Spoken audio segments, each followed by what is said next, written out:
نحمده ونصلي على رسوله الكريم اما بعد بسم اللہ الرحمن الرحیم السلام علیکم ورحمۃ اللہ وبرکاتہ۔ اللہم اجرنی من النار پڑھنے کی فضیلت۔ اللہم اجرنی من النار پڑھنے سے کیا ملتا ہے؟ اللہم اجرنی من النار پڑھنے کا بار بار کیوں کہا جاتا ہے؟ حضرت مسلم بن حارث تمیمی رضی اللہ تعالیٰ عنہ فرماتے ہیں کہ رسول اللہ صلی اللہ علیہ وسلم نے ان کے ساتھ سرگوشی فرمائی اور فرمایا کہ جب تم مغرب کی نماز سے فارغ ہو جاؤ تو 7 مرتبہ یہ دعا پڑھا کرو۔ اگر یہ تم دعا پڑھ لو گے اور اسی رات تمہاری وفات ہو جاتی ہے تو تمہارے لیے جہنم سے آزادی لکھ دی جائے گی، اور جب تم فجر کی نماز پڑھ لو تو یہ دعا 7 مرتبہ پڑھ لیا کرو۔ اگر تم ایسا کر لیتے ہو اور اس دن تمہارا انتقال ہو جاتا ہے تو تمہارے لیے جہنم سے آزادی لکھ دی جائے گی۔ پہلی دعا ہے اللہم اجرنی من النار، اے اللہ مجھے جہنم کی آگ سے نجات عطا فرما۔ دوسری دعا ہے اللہم اجرنی من النار، اے اللہ ہمیں جہنم کی آگ سے نجات عطا فرما۔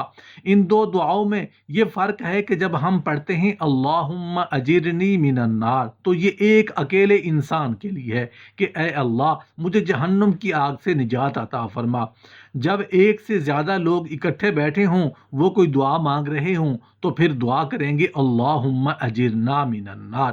یہ دعا بہت سارے انسانوں کے لیے ہے۔ حدیث مبارکہ ہے کہ رسول اللہ صلی اللہ علیہ وسلم نے ارشاد فرمایا، جب نماز فجر اور نماز مغرب سے فارغ ہو جاؤ تو کسی سے کلام کیے بغیر یعنی بولے بغیر یہ کلمات ادا کرنے ہیں۔ یہ دعا 7 مرتبہ پڑھا کرو اللہم اجرنی من النار۔ تو اس کا ایک ہی مقصد ہے کہ اللہ تعالیٰ اس انسان کی مغفرت کر دیتے ہیں اگر اس انسان کی اس دن موت واقع ہو جاتی ہے۔ محترم ناظرین، ایک مرتبہ نبی کریم صلی اللہ علیہ وسلم صحابہ کی محفل میں جلمہ فرما تھے۔ ایک شخص حاضر ہوا اور عرض کرنے لگا، یا رسول اللہ صلی اللہ علیہ وسلم کو ایسا مومن بھی ہے جو جہنم میں رہے گا؟ نبی کریم صلی اللہ علیہ وسلم فرمانے لگے، ہاں، ایک شخص ایسا ہوگا جو جہنم کی گہرائی میں 1000 سال رہے گا اور مسلسل اونچی آواز سے پکارتا رہے گا، یا حنانو یا منانو۔ ایک دن وہ اس قدر اونچی آواز سے پکارے گا کہ حضرت جبرائیل علیہ السلام جہنم کے قریب سے گزرتے ہوئے اسے سن لیں گے۔ حضرت جبرائیل علیہ السلام حیران ہوں گے کہ یہ کیسی عجیب بات ہے کہ کوئی مسلسل یا حنانو یا منانو پکار رہا ہے۔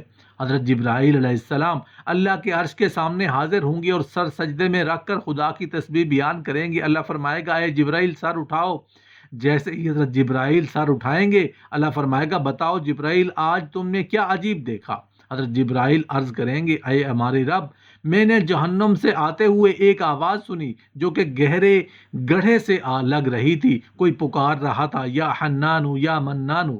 اللہ فرمائے گا، اے جبرائیل جہنم کے داروغہ مالک کے پاس جاؤ اور اسے کہو کہ جو بندہ یا حنانو یا منانو کی صدا لگا رہا ہے اسے جہنم سے نکال کر تمہارے حوالے کر دے اور پھر اسے تم میرے پاس لے آؤ۔ حضرت جبرائیل علیہ السلام جہنم کے دروازے پر تشریف لے گئے، دروازے پر دستک دی، حضرت مالک باہر آئے۔ حضرت جبرائیل علیہ السلام نے انہیں اللہ کا پیغام پہنچایا۔ حکم سن کر حضرت مالک علیہ السلام جہنم کے اندر جائیں گے۔ نبی کریم صلی اللہ علیہ وسلم نے فرمایا، جیسے ہی ماں اپنے بچوں کو پہچانتی ہے بالکل اسی طرح حضرت مالک ایسے ہی جہنم کو پہچانتے ہیں۔ اس کے باوجود آپ یا حنانو یا منانو کہنے والے شخص کو تلاش نہیں کر پائیں گے۔ باہر تشریف لائیں گے، حضرت جبرائیل علیہ السلام سے عرض کریں گے، اے جبرائیل جہنم نے گہرا سانس لیا ہے، اس لیے کون سی چیز ہے پتھر ہے، کون سی چیز لوہا ہے اور کون انسان ہے، اس کی پہچان نہیں ہو رہی۔ حضرت جبرائیل پھر اللہ کی بارگاہ میں سجدہ کریں گے۔ اللہ پاک ارشاد فرمائے گا، اے جبرائیل سر اٹھاؤ، تم یا حنانو یا منانو کہنے والے کو کیوں نہیں لائے؟ جبرائیل علیہ السلام عرض کریں گے، مولا داروغہ جہنم حضرت مالک نے بھی معذرت کی ہے، کہتے ہیں کہ جہنم نے گہری سانس لی ہے جس کی وجہ سے پتھر لوہا انسان میں کوئی فرق نہیں رہا، تو یہ سبھی جل کر کوئلہ بن چکے ہیں، کسی چیز کی پہچان نہیں ہو رہی۔ اللہ پاک فرمائے گا، جبرائیل مالک سے کہو میرا بندہ جہنم کی فلاں گڑھے میں فلاں کونے میں اس حالت میں پڑا ہوا ہے۔ حضرت جبرائیل جہنم کے داروغہ کے پاس جائیں گے اور حضرت مالک کو یا حنانو یا منانو پکارنے والے کا پتہ بتائیں گے۔ حضرت مالک جہنم کے اندر جائیں گے اور دیکھیں گے کہ ایک شخص ہے، اس کے پاؤں اس کی پیشانی کے ساتھ اور ہاتھ گردن کے ساتھ بندھے ہوئے ہیں، اور جہنم کے سانپ بچھو اس کے ساتھ لپٹے ہوئے ہیں۔ حضرت مالک اس کی زنجیریں توڑ دیں گے، جہنم سے نکال کر حضرت جبرائیل علیہ السلام کے حوالے کریں گے۔ حضرت جبرائیل اسے عرش الہی کے سامنے لے کر حاضر ہوں گے، سر سجدے میں رکھیں گے۔ اللہ پاک فرمائے گا ایک جبرائیل سر اٹھاؤ، حضرت جبرائیل علیہ السلام سر اٹھائیں گے۔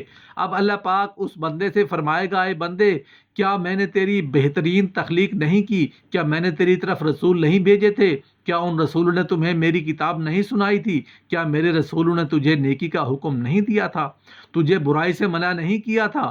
وہ بندہ ساری باتوں کو مانے گا، اقرار کرے گا، یا اللہ تو نے میری بہت اچھی اعلیٰ تخلیق فرمائی، میرے رسول بھی تشریف لائے، انہوں نے میرے احکام بھی سنائے۔ اللہ پاک فرمائے گا پھر تو نے فلاں فلاں گناہ کیوں کیے؟ وہ عرض کرے گا، یا اللہ میں نے اپنی جان پر ظلم کیا، جس کی سزا مجھے جہنم میں ڈال دیا گیا۔ اے اللہ، اس کے باوجود میری امید نہیں ٹوٹی، میری تیری رحمت سے امید تھی، اس لیے میں یا حنانو یا منانو پکارتا رہا۔ مولا، تو نے مجھے اپنے فضل سے جہنم سے نکالا ہے، یا اللہ مجھے پر رحم فرما دے۔ اللہ پاک فرمائے گا، اے فرشتو، گواہ ہو جاؤ کہ میں نے اس بندے پر رحم کیا اور اسے معاف کر دیا۔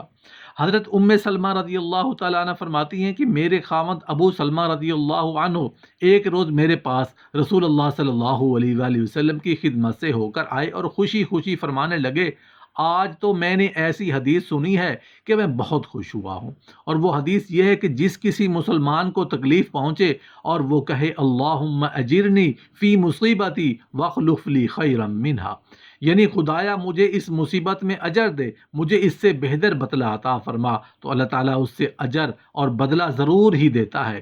حضرت ام سلمہ رضی اللہ تعالیٰ عنہ فرماتی ہیں میں نے اس دعا کو یاد کر لیا، جب حضرت ابو سلمہ رضی اللہ عنہ انتقال ہو گیا تو میں نے انا للہ و انا الیہ راجعون پڑھ کر پھر بھی یہ دعا بھی پڑھ لی، لیکن مجھے خیال آیا بھلا ابو سلمہ سے بہتر شخص مجھے کون مل سکتا ہے۔